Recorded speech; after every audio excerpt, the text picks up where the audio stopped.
전신갑주가 뭔지 아시죠? 온몸을 이제 덮는 갑옷이에요. 이 굉장히 예전에 갑옷을 입으면 거의 천하무적이 되죠. 어떠한 공격도 당시 뭐 이렇게 뭐 공격 무기가 그렇게 날카롭지 않고 파괴력이 없으니까 갑옷을 입으면 뚫지 못해서 웬만하면 상처 입지 않고 웬만하면 죽지 않습니다. 이 전신갑주는 이제 그 온몸을 덮는 갑옷을 말하는 거예요. 바울은 마귀의 공격 속에서 살아남기 위해서 영적으로 무장하라고 말하는 겁니다. 마귀의 공격을 대적하고 하나님의 백성으로 살아가기 위해서 영적으로 무장을 하라고 말하고 있는 거죠. 우리가 지난 6개월의 시간들을 돌아볼 때 얼마나 감사한 것들이 많습니까? 그리고 얼마나 많은 변화가 있었습니까? 이제는 청년에서 청년이 아니게 됐잖아요. 그렇죠? 많은 변화가 있었어요. 우리가 많은 변화가 있었습니다. 근데 이렇게 우리가 돌아볼 때 많은 변화, 많은 은혜가 있지만 항상 좀 찝찝한 부분들을 무시할 수 없죠. 여전히 하나님의 은혜는 크고 높고 넘치는데 그 은혜 앞에 우리의 삶이 합당하지 않다는 거예요. 여전히. 왜 그럴까요? 마귀의 어떠한 유혹과 시험에 빠져서 우리가 말씀에 따라 순종하지 못하고 불순종하고 자기 길을 갈 때가 너무 많았던 거죠. 그럼 그래서 바울은 전신갑주를 입으라고 말하는 거예요. 그런 악한 마귀의 계계를 전신갑주를 입고 대적하고 어떤 그리스도인으로서의 정체성, 거룩한 하나님의 백성, 하나님의 자녀라는 정체성을 가지고 믿음을 가지고 하나님의 자녀답게 살아가야 하기 때문에 이것을 말하고 있는 겁니다. 마귀의 공격은 어때요? 매우 교활합니다. 우리가 창세기만 보더라도 뱀이 하와를 유혹할 때 나쁜 짓 하는 것처럼 다가오지 않잖아요. 하와를 생각해주고 더 좋은 것을 주려고 마치 도와주려는 것처럼 다가와서 뒤통수를 세게 쳐버리죠. 마귀의 공격은 매우 교활합니다. 그래서 공격을 당하는지 느끼기가 어려워요. 우리가 실제로 신앙생활을 할 때도 여전히 마귀는 아침 저녁으로 가리지 않고 우리를 끊임없이 우리의 신앙을 흔들고 우리를 유혹하고 우리를 넘어뜨리려고 합니다. 중요한 거는 마귀가 그렇게 공격을 하지만 우리는 느끼지 못하고 당할 때가 너무나 많은 거죠. 마귀는 대부분 의심, 정죄, 유혹으로 공격합니다. 하와도 하나님을 의심했고 아브라함도 하나님의 약속을 의심했습니다. 요셉도 유혹을 받았었고 마귀는 과거의 잘못으로 바울을 정죄했었습니다. 우리 바울 영화 같은 거 보면 바울이 그리스도인들을 핍박하고 죽이는 일에 앞장섰을 때 그걸로 인해서 트라우마처럼 계속 그 사람들의 얼굴이 떠오르고 죽였던 사람들, 핍박했던 사람들의 얼굴이 떠오르는 영화 장면 보잖아요. 바울은 과거의 잘못으로 마귀는 바울을 계속해서 정죄했었던 것 같아요. 그러나 바울은 진리 안에서 자유를 얻을 수 있었고 예수 그리스도 안에는 결코 정점이 없다는 진리를 깨닫고 고백하게 되죠. 그 마귀의 공격과 방해 속에서 그가 살아온 인생을 정죄당할 때 진리 안에서 자유를 얻으면서 그리스도 안에는 결코 정점이 없다는 진리를 깨닫고 그 진리 안에서 마귀를 대적하고 마귀의 관계를 대적하면서 진리를 배워가는 거죠. 이렇게 공격하고 이렇게 나를 흔들지만 진리 안에서 우리는 자유를 얻었구나. 그렇게 대적하게 되는 거예요.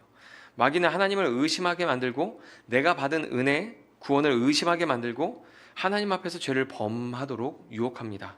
그래서 하나님의 거룩한 백성, 자녀라는 정체성을 잃어버리고 의로운 삶을 살지 못하도록 계속 덫을 놓는 거예요. 유혹하고 넘어뜨리고 그 모든 공격으로부터 정체성을 지키고 믿음을 지키고 의로운 삶을 살아야 하는데 그러기 위해서 우리가 해야 되는 게 무엇이냐? 전신갑주를 입는 거예요. 우리가 밖에 나갈 때 옷을 안 입고 나가면 굉장히 이상해지겠죠. 저분은 오늘 날씨가 덥고 폭염이라고 막 계속 빨간 문자가 오는데 폭염이라서 저렇게 옷을 안 입고 나오셨나 보다. 그렇게 생각할 사람이 없을 거예요.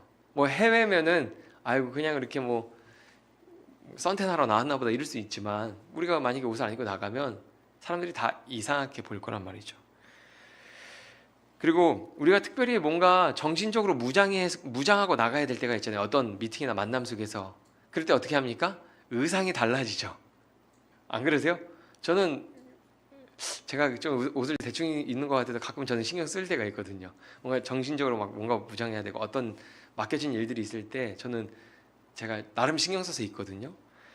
왜냐하면 그 옷은 제가 어떤 사람인지 보여주는 것이기도 하고 그 옷이 우리의 어떤 정서적인 상태를 드러내주기도 하기 드러내주고 있기 때문이라고 생각해요.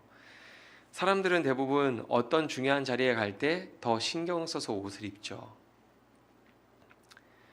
전신갑주를 입으라 해서 입으라는 단어는 스스로 계속 입는 것을 의미합니다. 이게 능동적인 이제 능동태거든요. 그래서 계속 옷을 입는 거예요. 우리가 아침에 나갈 때 옷을 입잖아요. 그렇죠? 근데 이 전신갑주를 입으라는 이 말은 영적인 전신갑주를 입으라는 것이기 때문에 계속 입는 거예요. 시도 때도 없이 입는 거예요. 계속 입으라는 그 말이거든요. 정체성을 지키고 믿음을 지키기 위해서 계속 전신갑주를 입으라는 거예요.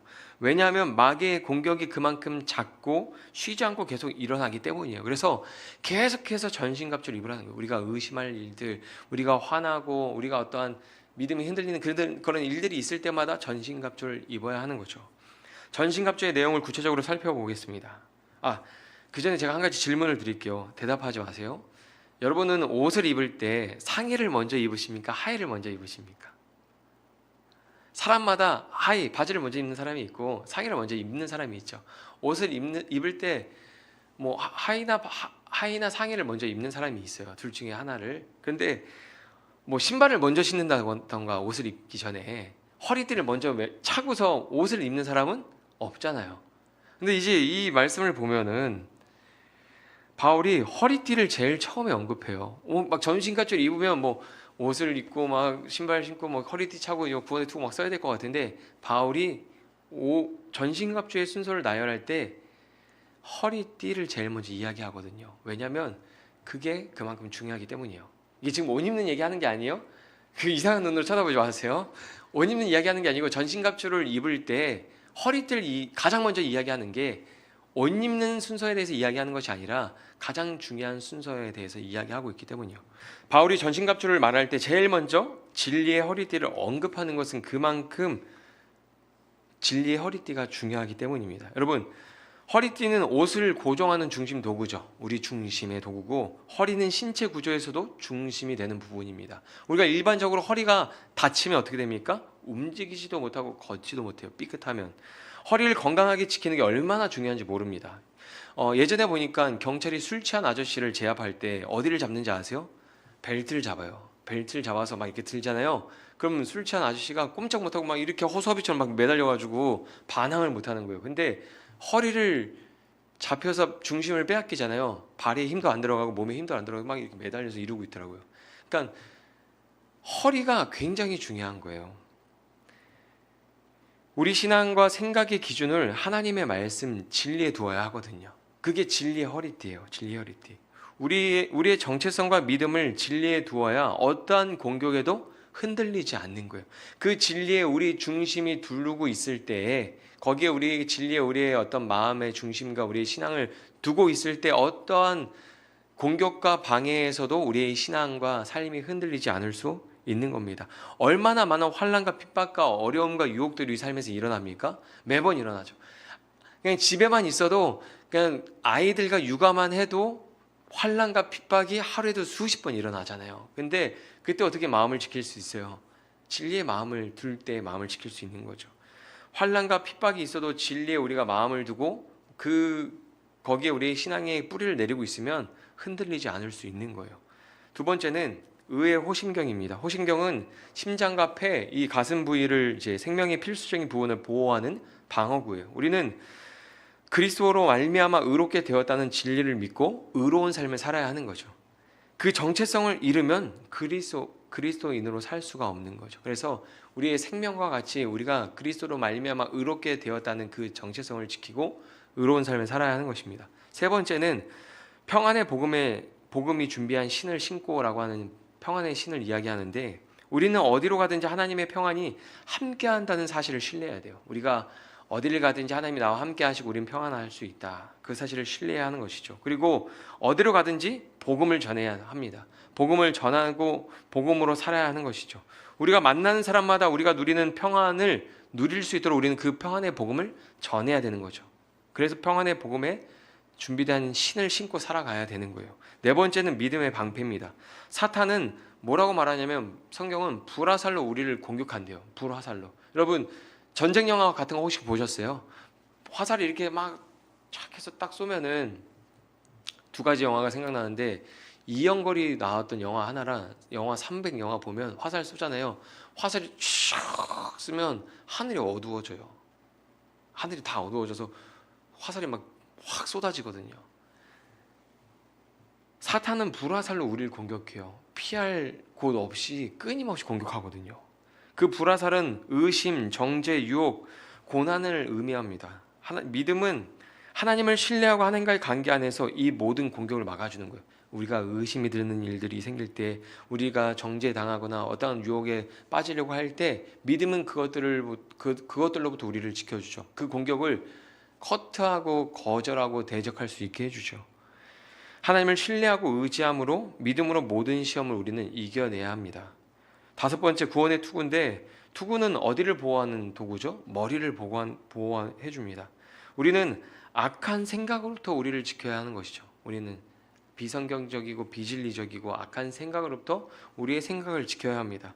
정체성을 잃어버리지 않도록 우리의 생각을 지켜야 합니다. 마귀는 악한 생각으로 우리를 공격하고 우리의 구원의 확신을 흔들어서 의심하고 정체성을 잃어버리게 만들어요. 내가 이렇게 말씀대로 살지 못하는데 나 구원받지 못한 사람 아니야? 하면서 구원의 확신을 흔들어버리고 나 그러면 하나님의 백성이 아니고 자녀가 아닌가 보다. 그 정체성을 흔들어버려서 그냥 의로운 삶을 살지 못하고 그냥 세상 사람들과 동일한 삶을 살아가게 공격합니다. 마지막으로 성령의 검, 곧 하나님의 말씀인데 전신갑주에서 나오는 내용 중에서 유일하게 공격 무기죠. 말씀을 마귀를 대적하고 이기는 유일한 무기인 거예요. 예수님도 강해에서 말씀으로 마귀를 대적하셨습니다. 전신갑주의 내용을 살펴보면 한 가지 공통점이 있어요. 여러분도 아마 느끼셨을 텐데 이 진리의 허리띠부터 쭉 해서 구원의 투구 그리고 성령의 검, 믿음의 방패 쭉 나오는 내용들이 공통점이 있는데 무엇이냐면 말씀에서 나오는 것들이에요. 이것들이 다 진리, 허리띠, 의의 호심경, 평안의 신, 믿음의 방패, 구원의 투구, 성령의 검, 이 모든 것은 말씀에서 나오는 거예요. 말씀에서 근거하는 것들입니다. 영적으로 무장할 때 중요한 것은 날마다 말씀으로 온몸을 무장하는 것이죠. 그리고 한 가지 더 말하고 있는데 그것이 무엇이냐면 18절 말씀입니다. 18절 말씀 같이 읽어보겠습니다. 시작. 모든 기도와 간구를 하되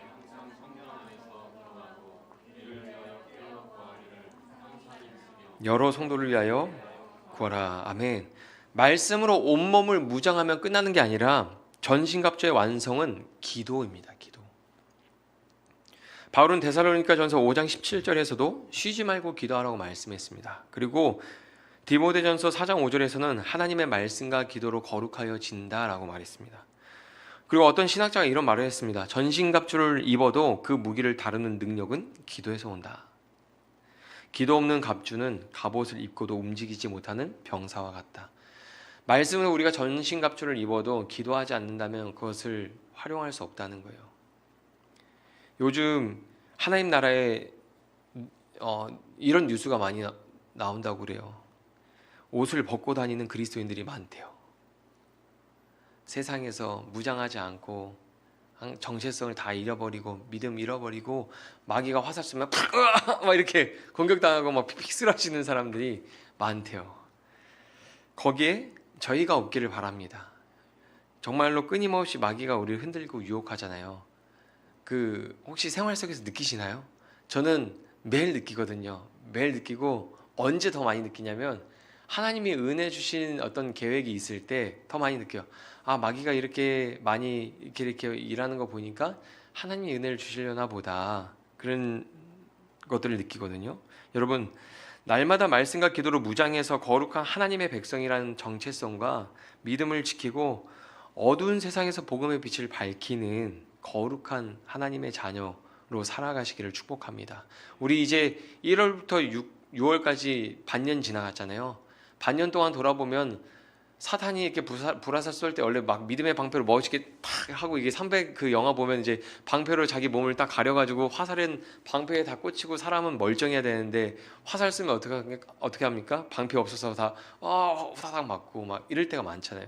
1월 달부터 6월 달까지 우리 신앙생활을 돌아보면 숱한 마귀의 계계에 넘어지고 쓰러지고 공격당해서 정신 못 차렸을 때가 돌아보면 많을 거예요. 근데 이제 이 하반기 7월부터 12월까지 남은 하반기 이제 무장해서 우리가 그리스도인으로서 정체성을 지키고 믿음을 지키고 좀 승리한 간증들이 많아졌으면 좋겠어요. 남은 하반기. 그래서 내가 이렇게 전신갑주를 취하고 날마다 무장하고 말씀으로 무장하고 기도했더니 내가 상반기 때보다 하반기 때는 덜 넘어졌고 덜 불순종했고 하나님의 영광스러운 일들에 더 많이 참여해서 많은 열매를 얻었다.